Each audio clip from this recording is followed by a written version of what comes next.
Alors, petite vidéo sur le disque dur externe Seagate, capacité 9 Tera. Alors, au niveau de l'esthétique, il est joli, franchement. Il est de couleur noire, noir mat. C'est pas noir brillant et c'est tant mieux, je préfère. En façade, il a une bande LED. Alors celle-ci, on peut la configurer, on peut choisir les couleurs qu'on veut et on peut choisir aussi les effets que l'on veut, hein. Donc soit on met des lumières fixes, soit des lumières qui clignotent, soit moi par exemple là j'ai mis un mode arc-en-ciel, j'ai choisi les couleurs que je voulais et j'ai fait en sorte que les couleurs se mélangent comme je le souhaitais. Donc franchement, esthétiquement, voilà, il est sympa. Alors moi, pour le moment, j'ai pas encore rangé mon bureau, je l'ai posé à plat, mais vous pouvez également, si vous le souhaitez, le mettre debout, un peu comme la PS5 et la PS4, hein. On peut la mettre soit à plat, soit debout. Donc voilà, ça c'est à vous de choisir. Donc esthétiquement, on va dire c'est bien. Au niveau de la rapidité, alors moi j'ai mis des vidéos. Alors il y en a pour 220 Go. Pour 220 Go, il a mis 2 heures de téléchargement.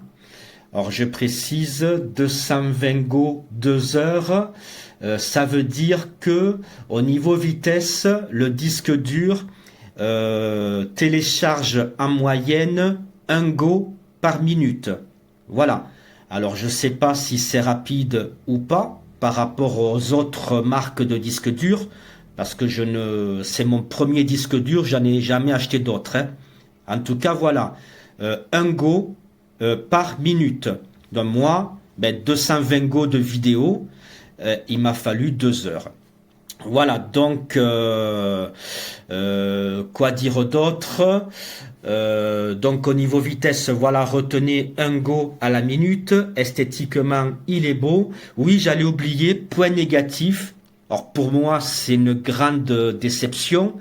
Alors je ne sais pas si tous les disques durs c'est pareil. Moi j'avais pris une capacité 9 Tera parce que il me fallait 9 Tera. Et en fait, je m'aperçois que sur les 9 Tera de disponibles, eh bien, il n'y a que 7 Tera de disponibles. Ça veut dire que le disque dur a besoin de 2 Tera pour fonctionner. Donc, en fait, on perd 2 Tera de capacité de stockage. Et ça, je trouve que c'est pas chouette. Sur les annonces, je trouve qu'il devrait y avoir une loi qui oblige les vendeurs à dire la capacité réelle, c'est-à-dire celle qui est disponible pour nous.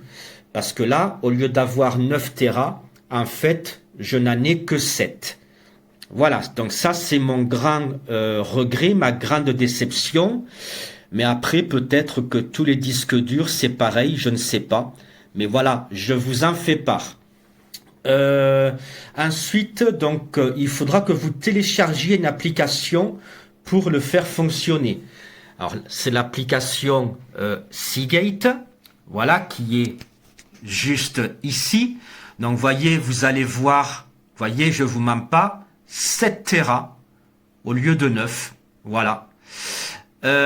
Ici, le petit truc vert, ça correspond aux 220 Go de vidéo que j'ai installé. Et il me reste tout ça de dispo. Alors, le truc qui est dommage, c'est que par exemple, ici, j'aurais bien aimé qu'il marque combien de Tera il me reste de disponible. Là, il marque 7 Tera, mais en fait, j'ai pas 7 Tera puisque je les avais dès le départ et j'ai mis 220 Go de film. Donc ça, voilà. En tout cas, voilà, vous pouvez voir visiblement la barre ici de capacité de stockage qui va au fur et à mesure de vos téléchargements se remplir en vert, de couleur verte, et ça va vous donner une idée de ce qui vous reste de disponible en capacité de chargement. Ici, vous pouvez sauvegarder vos fichiers importants. C'est-à-dire que vous pouvez programmer les sauvegardes. C'est-à-dire que vous pouvez dire à l'application, eh bien moi, chaque fois que je fais une vidéo, je veux que celle-ci soit téléchargée automatiquement. Chaque fois que je prends une photo, je veux qu'elle soit téléchargée automatiquement. Voilà. Vous pouvez décider si le disque dur sauvegarde vos données tous les jours ou si le disque dur télécharge vos données chaque semaine ou une fois par mois. Ça, c'est vous qui décidez. Moi, je n'ai pas programmé de sauvegarde. Je préfère le faire manuellement. J'aime bien gérer moi-même. Mais si vous voulez pas vous embêter, vous cliquez ici. Alors, je le ferai pas, hein, et il va vous demander d'organiser vos sauvegardes de vidéos, de photos, de logiciels, de ceci, de cela. Et c'est vous qui déciderez si vous voulez que la sauvegarde se fasse quotidiennement ou chaque semaine ou une fois par mois. Là, c'est pour récupérer par exemple des fichiers qui se seraient éventuellement perdus. La mise en miroir, apparemment, c'est pour synchroniser des données. Voilà, créer des dossiers, c'est votre ordinateur et le disque dur qui sont en miroir l'un de l'autre. Alors ça, je vous avoue, je ne m'en suis pas servi, je ne sais pas comment on fait et à quoi ça sert exactement. Et ici, vous avez pour gérer la bande LED qui est en façade du disque dur. Donc vous cliquez dessus, vous voyez. Alors, que je me rappelle comment on fait. Donc là, on voit qu'elle est active. Je crois que c'est ici qu'il faut cliquer. Voilà. Donc vous voyez, je fais marche arrière. Donc là, on voit que la LED est active. Si je clique dessus, eh bien, je la désactive. Là, l'engrenage, je clique dessus. Je peux choisir la couleur que je veux. Ben, rouge, bleu, jaune, vert, orange, voilà. Je choisis ce que je veux. Ici, je peux choisir les effets statiques, mode pulsation, mode clignotement, mode glissé. Voyez, vous avez 1, 2, 3, 4, 5, 6, 7 modes différents en mode arc-en-ciel. Et si vous choisissez couleur unique, eh bien là, ça sera à vous à choisir la couleur que vous préférez. Bonjour, je vous fais la vidéo pour vous montrer comme quoi que le disque dur fonctionne bien sur la PlayStation 5. Je l'ai branché en USB par derrière, parce que devant j'en ai besoin pour brancher mon casque. De toute façon, il le recommande de le brancher derrière. Comme vous pouvez le voir, ça clignote et après quand ça travaille, je pense que c'est d'autres couleurs. Après là, ça clignote en changeant de couleur, c'est assez joli. Puis après, sur la console pour vous montrer, sur l'écran, voilà. Ça a bien été mis, il était installé, il va demander de la formater.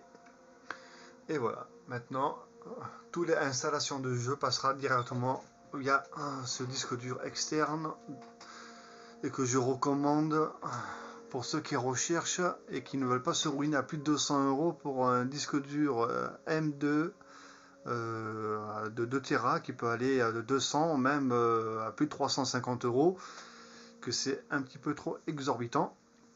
Voilà, pour moins de 100 €, enfin, moi je l'ai payé moins de 100 € et j'en suis très content. Je vous fais cette vidéo pour vous le montrer et pour vous rassurer comme quoi que ça fonctionne très bien. Voilà, allez, à bientôt. Donc voilà. Donc là, le disque dur Seagate, comme vous voyez, est branché sur la PS5. Donc je sais pas si vous entendez, mais il y a un petit bruit qui ne devrait jamais être émis. Comme une sorte de clignotement bizarre qui fait tint, tint, tint. Et en plus de ça, quand j'utilisais ce truc, il y avait des lumières dessus.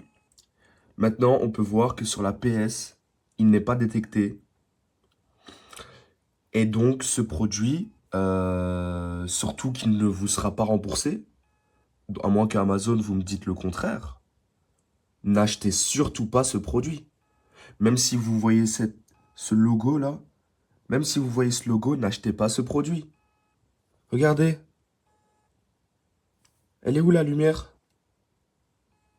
Nulle part. Arnaque.